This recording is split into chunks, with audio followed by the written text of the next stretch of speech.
श्री गिरिराज गोवर्धन भगवान की। आइए गिरिराज जी की तलहटी में ठाकुर जी ने जो कहा अर्जुन को, उसे पाठ करें। गीता सुगीता कर्तव्या,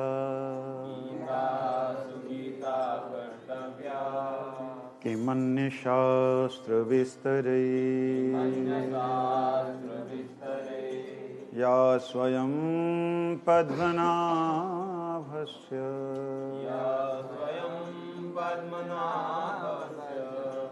मुखपद्माद्विनिसृत, सर्वयुपनिषदो गावो, दुग्धा गोपाल नंदना, पार्थो वत्स सुधीर भोक्ता,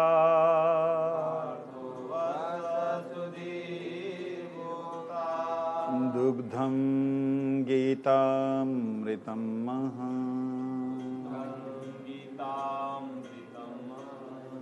एकं शास्त्रं देवकी पुत्र गीतम्,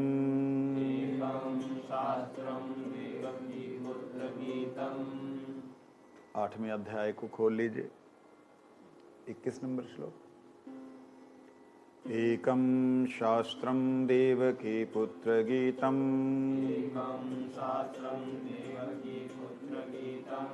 एको देवो देवकी पुत्र एव।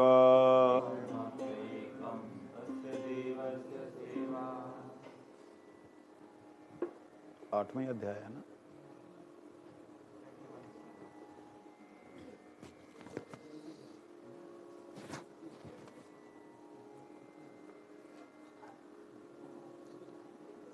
आठवें अध्याय का 21 नंबर श्लोक। 21 है ना, 11वां। 21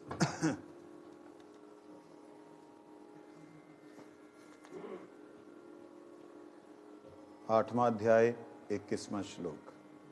अव्यक्तो अक्षरम इत्युक्तस्, अव्यक्तो अक्षरम इत्युक्तस्, तमाहु परमां गतिं, यं प्राप्य न निवर्तन्ते, तद्धाम परमं मम। पुरुषः स परः पार्थ, भक्त्या लभस्व अनन्या,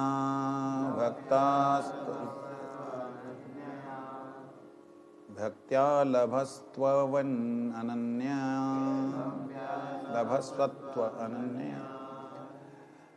यस्यान्तस्थानि भूतानि, येन सर्वमिदं ततम्। आपको मिला नहीं?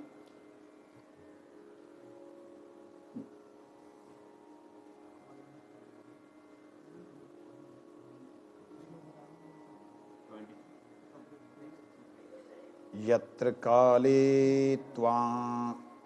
काले त्वणावृतिम्, अवृतिं चैव योगिनः, प्रयाता यान्ति तं कालं, प्रवक्ष्यामि भरतर्षभ। वक्ष्यामि भरतर्षभ। ज्योति अग्निर्ज्योतिरः शुक्लः, षण्मासा उत्तरायणम्, तत्र प्रयाता गच्छन्ति, ब्रह्म ब्रह्मविदो जना। धूमो रात्रिस्तथा कृष्णा क्षणमासा दक्षिणायनम् तत्र चांद्रसमं ज्योति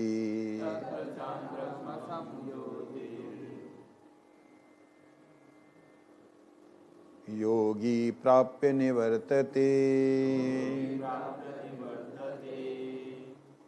शुक्ल कृष्णे गति है ते जगतः शाश्वते मते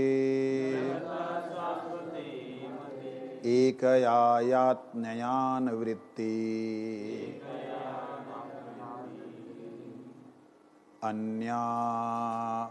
अन्याय अवर्तते पुनः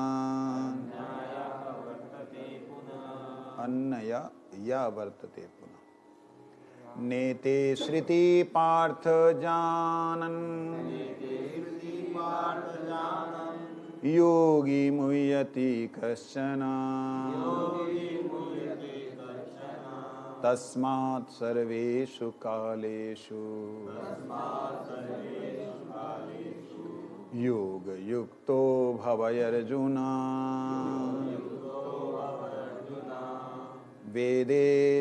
वेदेषु यज्ञेषु तपसु चैव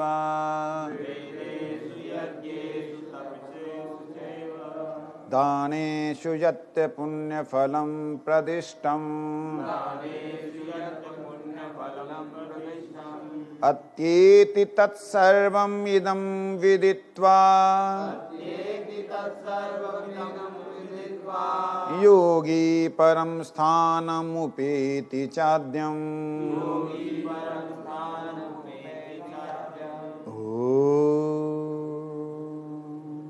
तस्तदिति श्रीमद्भगवद्गीतासु उपनिषदसु ब्रह्मविद्यायां योगशास्त्रे श्रीकृष्णार्जुन संवादे अक्षरब्रह्मयोगो नाम 8वां अध्यायः।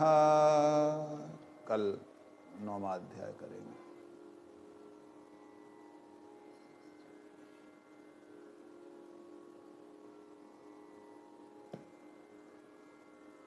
कल 6ठा अध्याय करते करते समाप्त होने को आते आते फिर रुक गया था।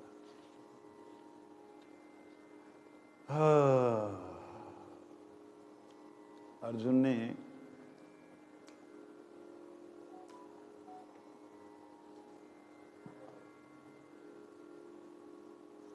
भगवान से जब सुना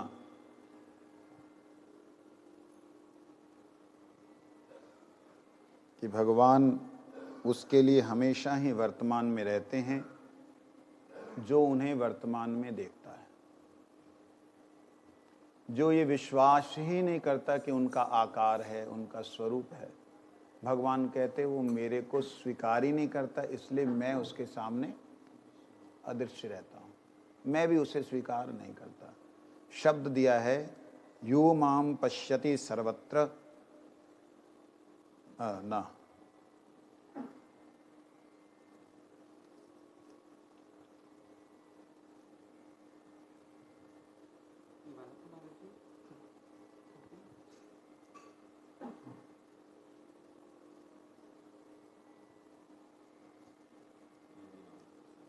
जो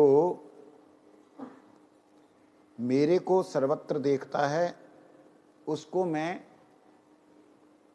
सामने प्रस्तुत होता हूं, उसको ही दिखाई देता हूं। ऐसा जो मेरे को श्रद्धा करके विश्वास करके कि प्रभु हैं, निराकार निर्विशेष निशक्तिक नहीं है। अब क्या जा रहे हो, फिर दूसरे के सामने आ जाओगे ना, बस ठीक है। इशारा इतना हो तो इतना ही, इतना हो तो इतना, इतना हो तो इतना सीखो, ठीक है।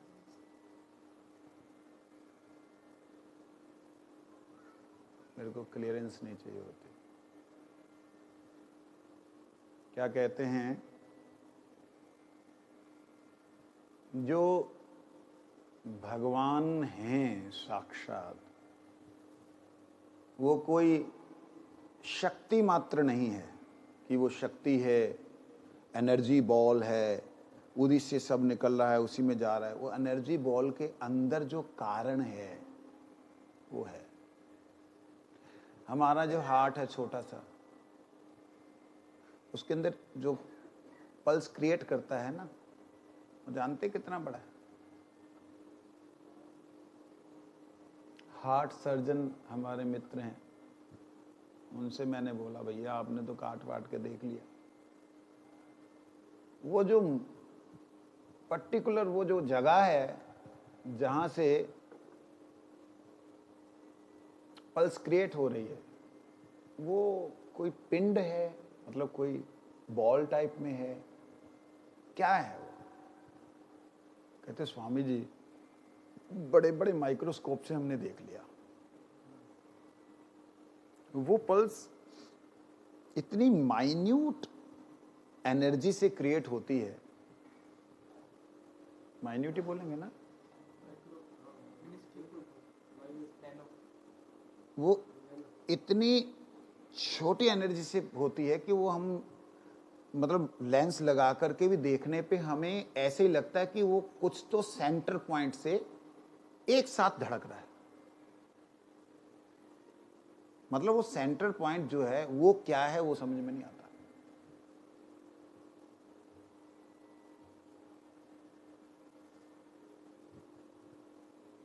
उसको देखने के लिए जड़ नेत्र या जड़िए कोई इक्विपमेंट के द्वारा नहीं देखा जा सकता, तो आत्मा है। और मैंने एक और बात पूछी, मैंने कहा अच्छा ये बताओ कि वो पर्टिकुलर सेंटर पॉइंट जो सेल है अगर वो डेड हो जाए तो बाकी चलेंगे? कहते नहीं, उसके लिए हम पल्स मेकर बैठाते हैं। मैं क्या, वो जो पेस मेकर है, वो जो पेस मेकर आप बैठाते हैं वो क्या वो पॉइंट डेड हो जाए तब चलेगा? कहते नहीं, वो वीक हो जाता है तब उसके साथ में ये उस पूरे जो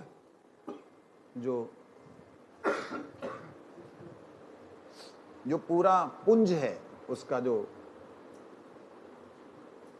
केंद्र पुंज है, जो एक के साथ में सेम बीट पैदा करते हैं, कहते वो उस पूरे के पूरे को एनर्जी देता है।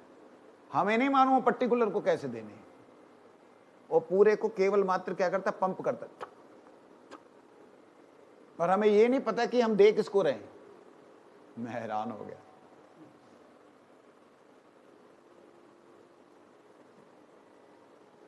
कहते ये बात सिर्फ हार्ट के साथ में उस पेस मेकर को बैठा दिया जाता है, जो वो उसको वो कर ले, भाई उसके साथ मिल जाए। पहली बात मिलना जरूरी, मिल जाए तो वो सिर्फ ऐसे करता है जैसे कि हम लोग एक नेचुरल वे में इकट्ठा होकर के स्वयं पंप होता है रेगुलर जो, तो ये क्या है उसके साथ में मैच कर देते हैं हम लोग। तो वो जो वो मारने लगता तो उसको थोड़ा धक्का दे देता, मारने लगता थोड़ा उसको धक्का देता, मारने लगता थोड़ा कोशिश करता, तो ये उसको तभी ऐसे चलता रहता। मैं भी थोड़ा खोजी व्यक्ति हूं ना। मैंने कहा इसका मतलब ये है कि वो पर्टिकुलर पॉइंट, सेंटर पॉइंट जो है, जिसे अंतःकरण कहते हैं हमारे शास्त्रों में। अंतःकरण मतलब सारी एनर्जी का सेंटर पॉइंट। उस अंतःकरण में शास्त्र ये कहते हैं आत्मा निवास करती है। तो अगर आप चाहें तो क्या वो उस अंतःकरण में एनर्जी नहीं दे सकते? कहते महाराज उसमें एनर्जी देने की बात हम करें अगर डायरेक्ट, तो ब्लास्ट हो जाएगा। इतनी माइक्रो वोल्ट जो हैं वो भी उसको जो है ना हिला देंगे, मतलब डेड कर देंगे बाकी को। तो समझने वाली बात, इतना बड़ा शरीर जिसमें 1,00,000 किलोमीटर की रक्त धमनियां हैं, हमारी जो ब्लड वेन्स हैं 1,00,000 किलोमीटर लंबी है, पृथ्वी को 2 बार लपेटने के बाद भी थोड़ा सा और बचेगा, इतनी लंबी एक मनुष्य की है। ये विज्ञान मानने लग गया इसको। शास्त्रों ने तो कहा ही है आदिकाल में कि 72,000 तरह की नाड़ियां हैं हमारे शरीर में, 72,000 साइज की नाड़ियां हैं। अंगूठे से लेकर के जो हमारी ब्लड वेसल्स हैं, अंगूठे से लेकर के बाल से भी बारीक की बारीक इतनी वो हैं साइजेस, लेयर नहीं साइजेस, इतने साइज है। तो उन सब में ब्लड सर्कुलेशन, ब्लड भेज करके सर्कुलेट हो करके वापस आ रहा है। कितनी दिव्य बात है। सोचो, उसको पैदा करने वाला, वो पल्स क्रिएट करने वाला कोई नहीं है क्या? निराकार है वो, तत्व है नहीं। जो बोलेगा क्या होगा? मूर्ख। निराकार अगर आप बोले तो भी मूर्खता है। क्यों? तुम देख नहीं सकते तो आकार नहीं है। अच्छा आप बताओ, आप अपने फोन के अंदर आई हुई वेव्स को देख सकते हो? वेव्स को देख ही नहीं सकते, तो इसका मतलब वेव्स है नहीं। हैं तभी तो आपके अपने बेटे से बात होती है। वो कहाँ ऑस्ट्रेलिया में बैठा हुआ, आप बात कर रहे हो। और तो और आप कई बार उसको इशारा कर, थप्पड़ पड़ेगा ना, कई बार प्यार से पुचकारते हो तो वो फील करता है। क्या है ये? तरंगों का आदान प्रदान। तरंगे ना दिखलाई देने पर भी तरंगों की आकृति है। अगर आकृति नहीं होती तो आपको बेटा दिखता नहीं। और तो और आजकल एक और नई टेक्नोलॉजी आई है, क्या बोलते हैं वो जो होलोग्राम, उससे आकृति पूरी सामने आ जाती है। होलोग्राम। अब वो जैसा एक्शन वहां कर रहा है वैसे ही हो रहा है यहां। इसका मतलब लाइट की भी फ्रीक्वेंसी को अगर कोई व्यक्ति पकड़ ले तो उसकी आकृति भी दिखलाई जा सकती है। कल्पना करके देखिए, मनुष्य कहां तक पहुंच गया, लेकिन फिर भी मूर्ख का मूर्ख इसलिए है कि वो आत्मा की आकृति को स्वीकार नहीं कर रहा। एक लाइट जब हम छोड़ते हैं तो उस लाइट के अंदर ऐसी क्या विशेषता है कि पर्टिकुलर एरिया पे जाके उतनी जगह पे वो लाइट रुक जाएगी, अगली लाइट आगे जाके जाएगी, वो होलोग्राम बन जाएगा। लाइट को क्या कहीं पे रोका जा सकता है?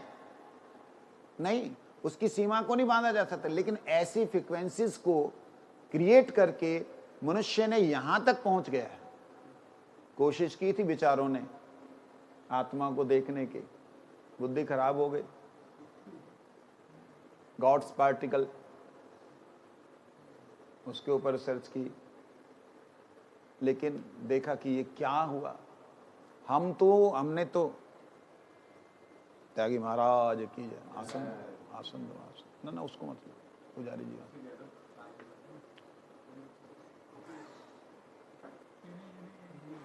इधर आ जाइए।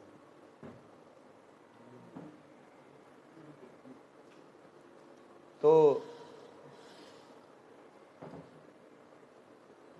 हम देख नहीं सकते तो इसका मतलब किरणों की आकृति नहीं होती है, लाइट की आकृति नहीं होती है, साउंड की आकृति नहीं होती है। ये बोलने वाले मूर्ख लोग हैं। साउंड की आकृति होती है, इसके ऊपर बहुत ज्यादा रिसर्च हो चुकी है। पर्टिकुलर साउंड एनर्जी के द्वारा दिव्य तरह की आकृतियां बनती हैं, दिखाई थी मैंने। साउंड क्रिएट किया, उससे जो सैंड होती है ना, जो रेत, बारीक रेत, उसको एक काले ग्लास के ऊपर छोड़ा और साउंड उसमें क्रिएट किया। जैसे साउंड क्रिएट किया, सुंदर फूल बन गया। किसी ने नहीं बनाया, केवल साउंड से। जानना कोई चाहे तो उसकी मैं वीडियो दे सकता हूं। और ये विज्ञान अब करके दिखा रहा है, जो कि हमारे आदिकाल में कहा गया है। शब्दात अनावृति शब्दार्थ, जितनी भी आप देख रहे हैं, जो कुछ भी देख रहे हैं, वो सारे का सारा अनावृत हुआ है। ये जो ढका हुआ था, ये सारा अनावृत हुआ, खुला है। किससे? शब्द से, साउंड से। तो कहने का भाव कि जो मुझे मानता है, स्वीकार करता है कि वो हैं, नहीं दिखाई दे रहा है लेकिन वो स्वीकार करे वो हैं, तो कहते ना हम प्रणश्यामी, मैं उसे नाश नहीं करता, अर्थात उसके सामने मैं प्रकट हो जाता। जो माने ही नहीं, तो उसको भगवान क्या जाके दर्शन देगा? मैं हूं, मैं हूं। हाँ? जो आपकी साइट पे जाए ही ना, आपके कनेक्शन ले ही ना, तो उसको लाइव आएंगे ना? जबरदस्ती बोले भाई जा जा जा, कैसे जाएगा? मैंने इस मधुसूदन महाराज बोल करके मैंने उसमें जाना ही नहीं, तो कैसे आएगा उसको? ये बात। तो उसके बाद भगवान कहते हैं बहुत सी बातें, सबको छोड़ के आगे चलते हैं। अर्जुन ने कहा, हे प्रभु, आपने ये जो जोग बतलाया, ये कैसे समभाव से रहना, मेरा मन तो इतना चंचल है कि स्थिर होते ही नहीं।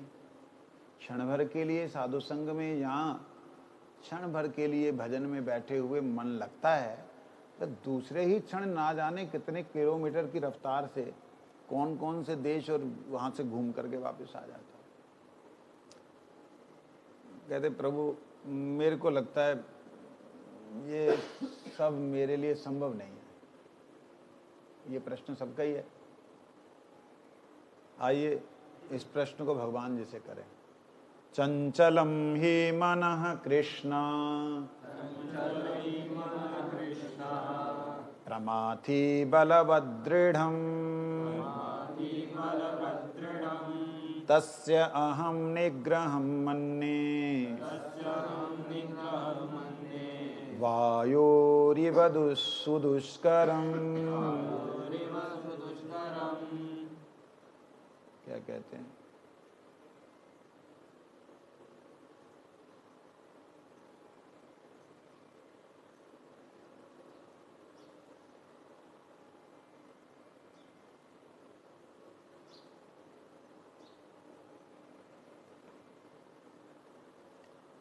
कि हे प्रभु, मन इतना प्रमाथी है। प्रमाथी किसको कहते हैं? हाथी जो होता है ना, उसको प्रमाथी कहते हैं। प्रमाथी इतना उसका बल है कि जो कुछ बना करके तोड़ फोड़ देता है। मैं जो भी बनाता हूँ अपने मन में, ख्याल करता हूँ कि चलो बुद्धि के द्वारा भगवान का भजन करूँ, ऐसा नियम बनाऊंगा, ऐसा करूँगा, ऐसा मैं आवरण में रहूँगा, इतना नियम पालन करूँगा, ये इतना भयंकर प्रमाथी है, वो सारा तोड़ फोड़ देता है सेकंड्स के अंदर। और इतना चंचल है, एक बार तो मैं सोचता हूँ वायु को पकड़ा जा सकता है, हवा को पकड़ा जा सकता है, लेकिन इसको पकड़ना दुष्कर। अच्छा, हवा को भी पकड़ सकता है? पकड़ सकता है, कई बार बताया मैंने, पकड़ सकता है। हाँ, गुब्बारे में, टायर में हवा पकड़ी रहती तभी चलते ना, तभी चलता है ना।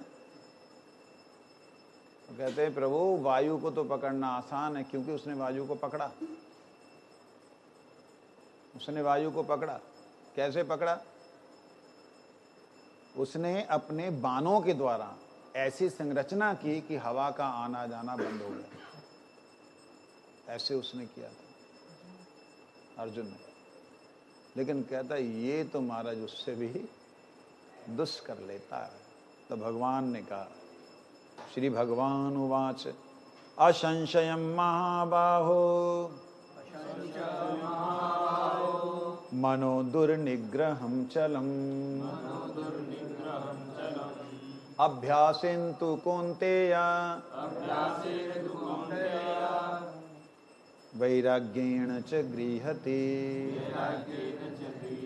थोड़ा ध्यान दीजिएगा, ये सूत्र दे दिया भगवान ने मन को पकड़ने का। कहते असंशय, तू जो बात कह रहा है इसमें कोई संशय नहीं है, मन दुर्निग्रहम चल, वो गीता जी ले लीजिए। जो मन जो है वो दुर्निग्रह है, निग्रह करना बहुत मुश्किल है, चलम चलने वाला है। लेकिन अभ्यास इंतु कौन्तेय वैराग्य न च गृह्यते। अभ्यास, क्या अभ्यास? लगाने का, किसमें? जो आप चाहते हैं उसमें लगाने का अभ्यास। और वैराग्य न च गृह्यते, और वैराग्य, वैराग्य का मतलब जो नहीं चाहते हैं उसके प्रति अंतःकरण से ना बोलना पड़ेगा, इसको बोलते भाई। और वैराग्य का सबसे सुंदर अर्थ होता है भगवान से अनुराग करने के लिए वैराग्य। राग शब्द का अर्थ होता है अनुराग, राग, वही मतलब विपरीत, लेकिन वै का अर्थ दूसरा होता है वैशिष्ट। वैशिष्ट मतलब राग हो वैशिष्ट, वैशिष्ट के साथ, श्रेष्ठ से श्रेष्ठतम के साथ हो, उसको राग, उसको वैराग्य कहते हैं। एक तो विराग हो गया, बिना राग के, बिना प्रेम के हो गया विराग। एक वैराग्य, भगवान के साथ अगर आप रंग गए, रज गए, रमण करने लग गए तो मन अपने आप ही आ जाएगा। तो अभ्यास किसका करना है? अभ्यास किसका? साधन का। कई बार माला नहीं होगी, चल छोड़ दे, कल फिर कर लेंगे, और क्या आए तो ठीक है, नहीं, वो करके ही सोना है, निश्चय कर लीजिए। तो वो अभ्यास। वैराग्य जब आप करें तो गुरुदेव भगवान का, श्री राधा रानी का स्मरण करते हुए कि वो प्रसन्न हो रहे हैं, ये वैराग्य है। वैराग्य मतलब जो चीज़ें नहीं खानी पीनी, जो चीज़ों में हमारे को लगता है कि ये भक्ति के अनुकूल नहीं, वो छोड़ना तो है ही है, लेकिन विशेष है, गुरुदेव बोलते थे वैशिष्ट अनुराग इति वैराग। तो वैशिष्ट है, प्रभु हैं, उनमें अनुराग ही वैराग है। तो आज इसे आगे चलें। कहते असंशय आत्मनः योगो दुष्प्राप्य इति मे मति, वश्यात्मना तु यतता शक्यो अवाप्तुम उपायत। कहते जिनका मन वश में नहीं किया हुआ है, ऐसे पुरुष द्वारा योग दुष्प्राप्य है, उसको मेरा मिलन नहीं होगा। वश में किए हुए मन वाले प्रयत्नशील पुरुष द्वारा साधन से उसका प्राप्त होना सहज है, ये मेरा मत है, ये मेरा मत है। इति मे मति, ये मेरा मत है, मेरा सिद्धांत है, मैं इस बात को मानता हूं, तो उसके ऊपर कोई और बात मानने वाली नहीं है।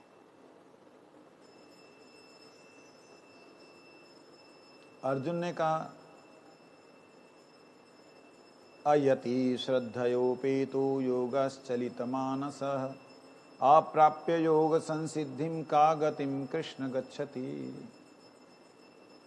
मेरे प्रभु अब क्या करें, नहीं मन पकड़ा गया, साधन कर रहे थे, करते करते वैसे पूरे नहीं पहुंचे तो क्या होगा हमारा। का गतिम कृष्ण गच्छति, फिर वो किस जगह जाएगा। भजन कर रहा था, वो कहते ना माया मिली ना राम। एक ने बोला ऐसी भक्ति वेदांत स्वामी महाराज जी से, इस्कॉन के फाउंडर श्रील प्रभुपाद जी ने कहते हैं लोग, कहते Swami ji you should think about yourself, what you are doing. If in finally when you will die and if you will finally reach there you will not get anything, so your all time will be, तुम्हारा आपका सारा जीवन ही व्यर्थ चला जाएगा कि आप माला कर रहे हैं, फाइनली जब आप मतलब डेस्टिनी पे पहुंचे तो वहां देखा कुछ था ही नहीं। ऐसे ही अब कृष्ण कृष्ण राम राम हरे हरे करी जा रहे। तो स्वामी महाराज ने उत्तर दिया, कहते बात तुमने सही कही, हम तो अभी भजन करके आनंद भी प्राप्त कर रहे हैं, और बाय द वे अगर तुम्हारे अनुसार मान भी ले कि वहां कुछ नहीं है, तब भी हम आनंद से ही जा रहे हैं, लेकिन तुम तो अभी भी दुख पा रहे हो।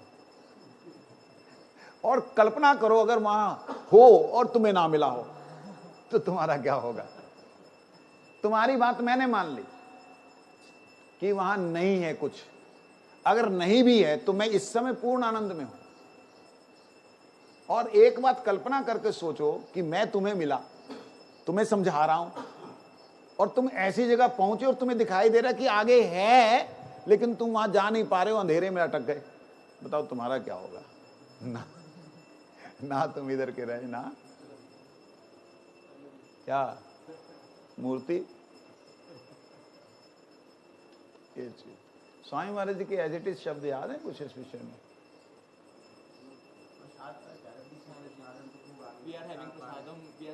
अच्छा, कैसे बोलना।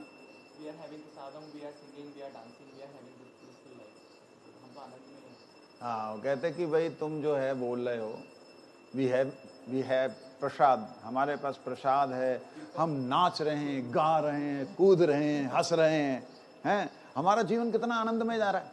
सोचो, तुम्हारी बात मान ली कि वहां नहीं है, लेकिन हम तो आनंद में यहां रह रहे हैं। और कल्पना करो कि तुम इस आनंद से वंचित हो और वहां पे हो और तुम दूर हो, हमसे मिलने के बाद भी तुम।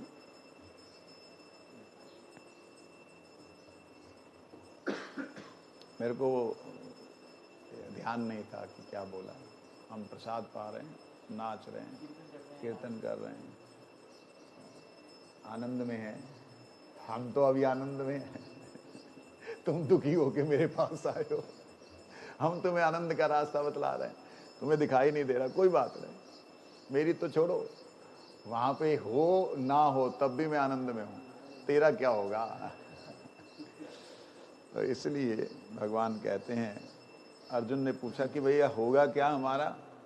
भजन कर रहे हैं, खूब भजन कर रहे, करते करते अंतिम समय में ध्यान ही नहीं आया आपका, अंतिम समय भगवान का स्मरण ही नहीं हुआ, कोई विषय चिंतन हो गया तो क्या होगा। तो भगवान कहते हैं, पार्थ नैवेह नामुत्र विनाशस्तस्य विद्यते, नहीं कल्याण कृत कश्चित दुर्गतिम तात गच्छति। भगवान ने कहा, हे पार्थ, उस पुरुष का इस लोक में नाश होता है, ना परलोक में नाश होता है। क्यों?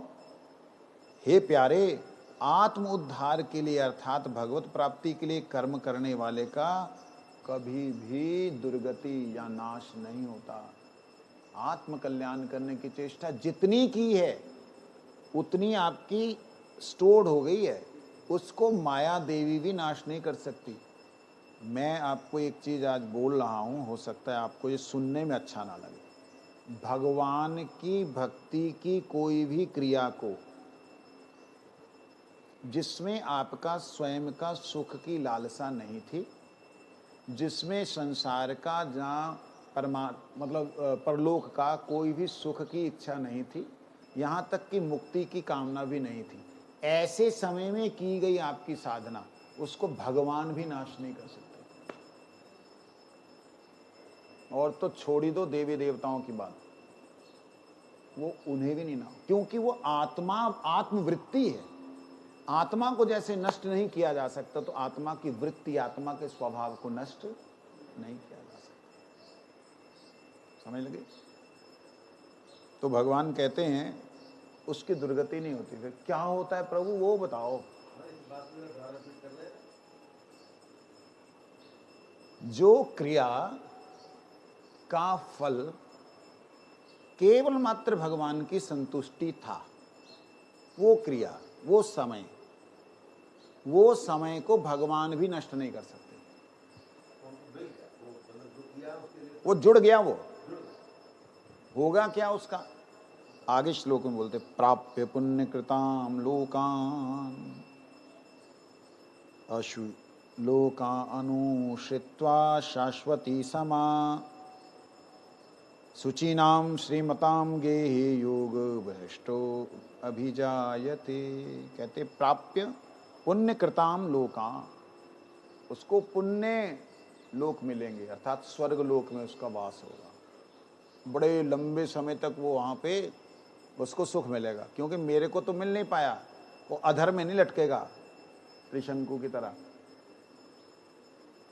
कि ना उधर का ना इधर का, बीच में ही लटक रहा प्रेत बन के। ऐसा नहीं होगा, उसको देवता लोग लेके जाएंगे, भैया इसने भजन किया है।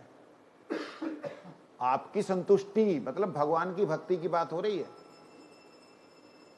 जब भगवान अगर संतुष्ट होएंगे तो उद्धार क्यों नहीं कर दिया? कहते अंत समय में स्मरण नहीं किया, एक बात। दूसरा, जितनी क्वांटिटी में उसके पाप राशि पड़ी हुई है अनंत काल की, वो नष्ट नहीं हुई, इसलिए। जरूर। जब कहते हैं कि अंत मति सो गति, तो फिर वो बात का खंडन हो गया। वही तो बताया मैंने अभी। नहीं, जो वो हटा नहीं, लेकिन उसका ध्यान लग गया, मतलब वो भगवान की तरफ चला गया कुछ समय में, तो फिर ये जो बात आपने अभी कही वो गलत हो गई। मैंने दो बातें कही। मैंने कहा एक तो ये कि अंत समय में उसका ध्यान नहीं लगा, एक तो ये। दूसरा मैंने बोला उसके जो कर्म संस्कार हैं अनंत जन्मों के, वो पड़े हुए हैं।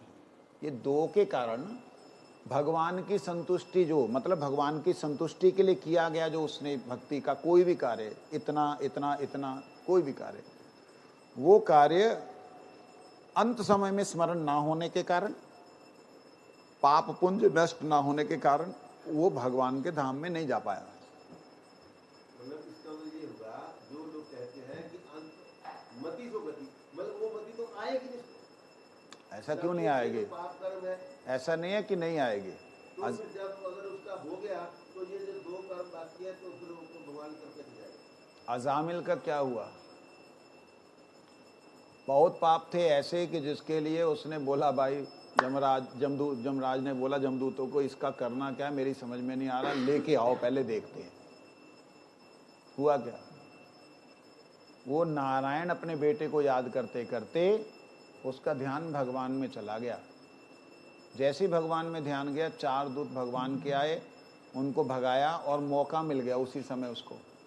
तो उसको मौका मिल गया और वो फिर भजन करते हुए हरिद्वार में उसने अंतिम समय बिताया, और अंतिम समय पूरी तरह तल्लीन होकर के भगवान का, स्वयं भगवान का रथ उतर के आया, उस पर बैठ के गया। ये कहानियां नहीं है, आप लोग को कहानियां लगती हैं, कहानियां नहीं। कई एक घटनाएं मेरे सामने की हैं जो कि पता लगता है कि हाँ अभी ऐसा हुआ। नहीं, जिसके अभी पाप कर्म बाकी हो, वो खत्म हो गए ना, वो उसको अंतिम समय में। भाई बात ये है, क्यों नहीं आ सकता? क्यों नहीं आ सकता? साधु संघ का प्रभाव ही ऐसा है। आप साधु संघ में बैठे हुए, खत्म। अंत काले च मामैव स्मरणोत्वा क्लेवरम स्वप्रयाति मदभाव नायाति अत्र संशय। इसमें कहीं भी संशय नहीं है। अंत काल में जो मेरा स्मरण करता है उसको, मतलब अब सिंपल सी साधारण सी बात, समझने वाली बात, कि कोई व्यक्ति भटक रहा है इधर उधर इधर उधर इधर उधर इधर उधर, किसके लिए भटक रहा है? उसको समझ नहीं आ रहा कि जाना किधर है। उसको बाय चांस ट्रेन ऐसी मिल गई जहां उसने जाना था, और वो ट्रेन में चढ़ गया, रास्ते में ट्रेन रुकने वाली कहीं नहीं, तो पहुंचेगा कि नहीं? अब बाकी उसके सारे काम कहाँ गए? और ये अंदर घुस गया तो गया। मतलब ये ट्रेन का जो अंदर घुसना है वो अंत काल में मेरा स्मरण करना है। अंत काल में मतलब कि हमारा जो ऐसे नहीं कि मृत्यु से पहले एकदम नहीं, मतलब जो हमारा जो ना जो चल रहा है जो वो आपका अच्छा भाव है, लेकिन अंत काल का, काल शब्द से आपने उसका विस्तार कर दिया। लेकिन जैसे हमने एक यात्रा शुरू कर दी, तो ये अंत काल की यात्रा कहें या इसको, या बिल्कुल जो मृत्यु से एकदम पहले ही स्मरण हो। कि ना, एक हमारे यहाँ पर कानून में होता है कि बिल्कुल मृत्यु से पहले किसी ने कुछ ऐसा किया तो उसके ऊपर केस बनता है। तो मैं ये पूछ रहा हूँ कि अगर मृत्यु से पहले का वो समय कौन सा होता है जिसमें अगर मैंने ये यात्रा शुरू कर दी तो ये क्या मृत्यु से पहले की है या? जैसे आपने शुरू की है तो ये आपकी वो शुचिमताम मतलब वो वाला काम हो गया कि असंशयम महाबाहो, इसमें कोई इसमें निश्चय जानो कि ये नष्ट नहीं होगा, वो वहाँ तक आ गए। लेकिन भगवान गीता में इसी में कहते हैं यम यम वापि स्मरणम तत्तयन्ते कलेवरम तम तमैवेति कौन्तेय सदा तद भाव भावुता। यम यम वापि स्मरणम, जो जो जैसा जैसा स्मरण करके अत्यंत कलेवरम, ये शरीर को त्याग करता है, उसको वही वही भाव में उसी उसी जगह जाना पड़ता है। इसीलिए भगवान कहते हैं अंतकाले च माम एव, मेरा ही, माम मतलब मेरा, एव मतलब ही, जो स्मरण कर लेता है वो मेरे को ही प्राप्त होता है। सारी बार भजन किया, अंतिम समय में वो नहीं ध्यान आया, तो वही तो बात चल रही है, तो वही तो बात चल रही है, तो उसको वापस मिलेगा। जीवन किया तो ऐसा हो नहीं सकता कि अंतिम समय में उसके मतलब उसके मन में ना आए। बाय द वे उसके दो तरीके हैं। एक तो है कि वो बेहोश अगर हो गया है, बोलने लायक नहीं रहा, बानी वो मन तो चल रहा हाँ, होता है। मन भी ना अगर चल रहा हो। पहले का अभ्यास मतलब जो हम अभ्यास कर रहे हैं अभ्यास ही है कि हम अंत समय तक भी इसी अभ्यास को जारी। वकील है ना, तो ये अभ्यास तो आपने पहले कहा, जो आपने मंत्र को मैंने भागवत बोला तो वही आए थे जो आप बता रहे हैं, उसी टाइम यही है। तो मेरे दिमाग में यही प्रश्न चल रहे थे, आपने बिल्कुल तो अभ्यास तो शुरू हो गया, तो अभ्यास अगर कर रहे हैं तो फिर जड़मती हो सुजान 10 क्रियावत जाती नहीं वो बात सही है, लेकिन कई बार ऐसे सर्कमस्टांस हो जाते हैं, जैसे उदाहरण के लिए जीवात्मा की ऐसी स्थिति आ गई कि वो नाम स्मरण करते करते करते करते भगवान के धाम में पहले ही पहुंच गई, चिंतन में पहुंच गई। तो उसका जो शरीर है, उस शरीर के साथ में जो जो पीछे चलते हैं उनके परम परम सौभाग्य बन जाते हैं, वो तो परमात्मा के साथ में मिल गया। एक है कि जो साधना तो बहुत की, उसके सारे कर्म जितने थे पहले जन्मों के वो भस्म हो गए, इस जन्म के किए गए कर्म खत्म हो गए, प्रारब्ध उसने पूरा भोग लिया। ऐसी स्थिति में आया हुआ व्यक्ति, और अगर बाय द वे गलती से बेहोशी अवस्था में, जहां पे उन्होंने इंजेक्शन ठोक करके ऑपरेट करना शुरू कर दिया, ब्रेन हेमरेज का ऑपरेट करना शुरू कर दिया, ऐसी स्थिति वाले व्यक्ति को क्या होगा? भगवान कहते हैं ऐसी स्थिति वाले के लिए मैं स्वयं आता हूं, क्योंकि उसने सारा जन्म अपने लिए लगा दिया, उसके लिए मैं स्वयं आता हूं। और फिर एक तीसरी स्थिति है, जिसने साधना की, इतनी नहीं की कि उसके जन्मों के संस्कार नष्ट हो गए, और ऐसी भी नहीं की कि उसको पूरी तरह भगवान का स्मरण हो आया हो, वो भी बेहोशी अवस्था में गया मान लो, तो उसका क्या होगा? तो उसके लिए यहां कहते हैं प्राप्य पुण्य कृताम लोका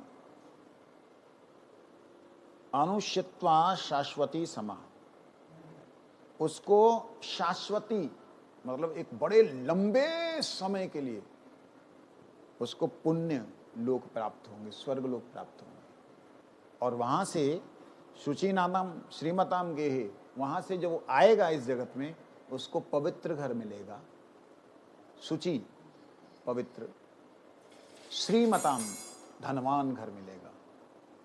धनवान मतलब अभाव नहीं होगा कि अभाव के चक्कर में, पवित्र तो है, अभाव के चक्कर में भटक रहा हो, ऐसा नहीं होगा। तो कई बार ऐसा देखा जाता है कि बड़ा ही धन है लेकिन पवित्रता भी नहीं है, भजन भी नहीं है, तो कहते वहां पे श्रीमताम बोला है। श्रीमताम के दो अर्थ होते हैं, एक तो धनवान और एक श्री जी की प्रति जिसकी मति हो। पैसा नहीं है लेकिन श्री जी, श्री राधा रानी के प्रति जिसकी मति है, ऐसे व्यक्ति के यहां उसका शुचिमताम पवित्र है, और श्रीमताम श्री राधा रानी अथवा श्री लक्ष्मी जी के प्रति, जहां ठाकुर जी के प्रति जिसकी श्रीमती है, ऐसे व्यक्ति के यहां उसका जन्म होता है। तो क्या होता है? योग भ्रष्ट अभिजायते, वहां जन्म होता है, जहां फिर उसके बाद बोलते अथवा योगी नाम एव कुले भवति धीमताम,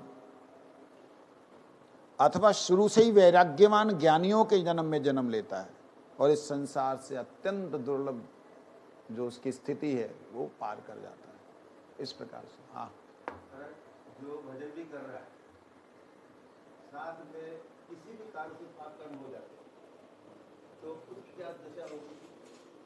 उसकी दशा का वो जिम्मेवार खुद है। तो है ही, मतलब वो भजन भी करना चाहता है, किसी कारणवश पाप कर्म भी हो जाते हैं, तो उसकी क्या अवस्था? उसकी अवस्था क्या, वो तो खुद जानता ही है इसका क्या वो है।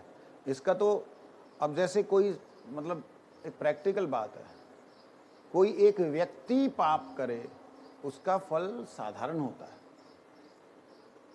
उसका फल साधारण होता है। लेकिन एक ऐसा व्यक्ति पाप करे जो कि शिक्षक हो, एक ऐसा व्यक्ति पाप करे जो कि समाज में प्रतिष्ठित हो, तो उसको फल जैसे नाम इच्छा वगैरह सब ले लिया तो मैं तो पाप कर सकता हूँ, मेरी क्या दशा? भाई वो तो अनजाने का अलग बात है, जानबूझ के करने की बात अलग है। जानबूझ वाली बात है कि अगर कर रहे हैं तो आपको पनिशमेंट कैपिटल मिलेगी, हल्की नहीं मिलनी। आप ये मत सोचिए कि भी मैं गुरुजी का प्यारा हूं, आप थे, अगर प्यारे हो तो आप कहीं और वो प्रवृत्त नहीं हो सकते। आप समझे, ये बड़ी विचित्र बात है। ये एक अद्भुत प्रेम की बात बिल्कुल अलग होती है, लेकिन जहां पर संसार दिखाई दे रहा है, मतलब एकदम पाप दिखलाई दे रहा है, वो बात बिल्कुल अलग है। तो इसलिए उस व्यक्ति के लिए, जैसे ना वो युधिष्ठिर महाराज और दुर्योधन के पास में एक केस आया, दोनों जने बैठे थे कि तुम ही बोल लो भाई, बोलो। केस आया और जैसे वो केस आया, क्या केस आया, ऐसे मत मुंह बना, कैसे केस आया, एक छोटी जात शूद्र व्यक्ति ने पाप किया, गलती की, और वैसी ही सेम गलती दूसरे ने की, ब्राह्मण ने। तो दुर्योधन के पास पूछा गया पहले, हाँ बताओ इसका क्या होना चाहिए। अरे दोनों ने एक ही गलती की है, दोनों ने ही पाप किया है, दोनों को फांसी लटका दो। कहता ये समान वो होता है दंड निधान, जो आप लोग चल रहे हो इस वक्त सिविल कोर्ट,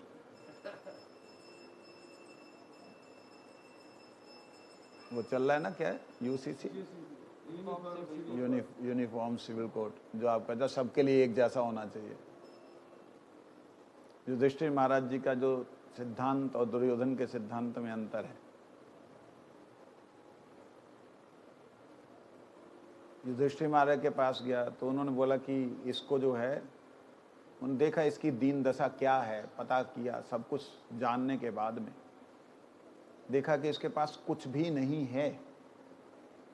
इसने जो लूट की और लूट के समय में इसने जो वो गलती से हत्या कर दी या इससे जो मारने का प्रयास किया गया, वो कुछ नहीं है खाने को। अवस्था बड़ी दयनीय है। उस स्थिति में इसने अपने परिवार के रक्षा के लिए ये प्रयास किया। कहते इसको पनिशमेंट दो। क्या पनिशमेंट दो? इसको कठोर कारावास दो और उसमें इससे कार्य कराया जाए, और जो कार्य करे उसका जो इसको मिले मेहनताना, उससे इसके परिवार का पालन पोषण हो। और दूसरा जो ब्राह्मण वो अच्छा धनवान था, किस लिए किया? लोभ के कारण। कहते इसको कैपिटल पनिशमेंट हो। तो सबने वाह वाह किया।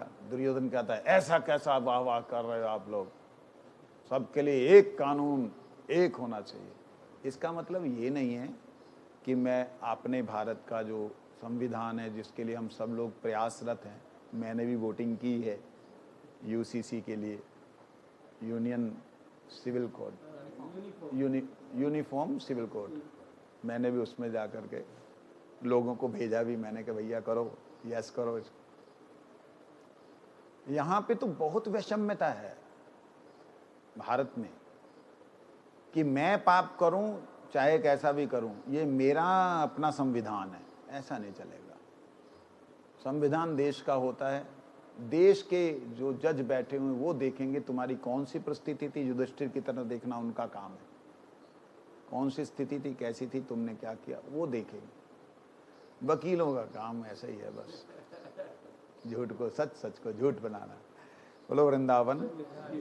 तो इसलिए फाइनल ये है कि कोई भी व्यक्ति भगवान के लिए किए गए वह कर्म में जिसमें उसकी तनिक मात्र भी स्वसुख की लालसा नहीं थी, ऐसा व्यक्ति अगर भ्रष्ट हो जाता है, भ्रष्ट हो जाने का मतलब चलते चलते अपने मार्ग से विच्युत हो गया, तो वो अगर पश्चाताप जीवन रहते रहते कर ले, आ जाए ट्रैक पे कि गुरुदेव मेरे पे कृपा करो, बस हो गया सो हो गया, है तो है नहीं, मेरे जीवन में कुछ तो नहीं है, आप मेरे पे क्षमा, अगर ऐसी स्थिति में वो आ जाए तो फिर गुरुदेव की जिम्मेवारी हो जाती है, माफी मांग ली इसने, ये आ गया। क्योंकि जीवन को समर्पित किया हुआ व्यक्ति अगर कुछ ऐसा करता तो उसके लिए जिम्मेवारी बनती है, और जीवन को समर्पित किया हुआ व्यक्ति नहीं है, वो करी जा रहा है, फिर माफी मांग रहा, फिर करी जा रहा, फिर माफी मांग रहा, फिर तो यमराज ही जाने क्या करना। सुबह का बोला ना, शाम को लौट आए, उसको तो भूला नहीं कहते, लौट आना जरूरी। लौट आना जरूरी। मृत्यु के बाद कोई यमराज से माफी मांगे? यमराज से माफी मांगने का मौका नहीं होता बेटा, और वो सिस्टम ऐसा कंप्यूटराइज सिस्टम है वहाँ पे, ठीक है, वो सुपर कंप्यूटर है यमराज, जो विधान कर देते हैं अभी इसका ये, इसका इसका इसका, बस वो वहाँ पे टाइम नहीं है। जो आप मेमोरी कार्ड लेके गए हो उसके अनुसार ही आपको फल मिलना है।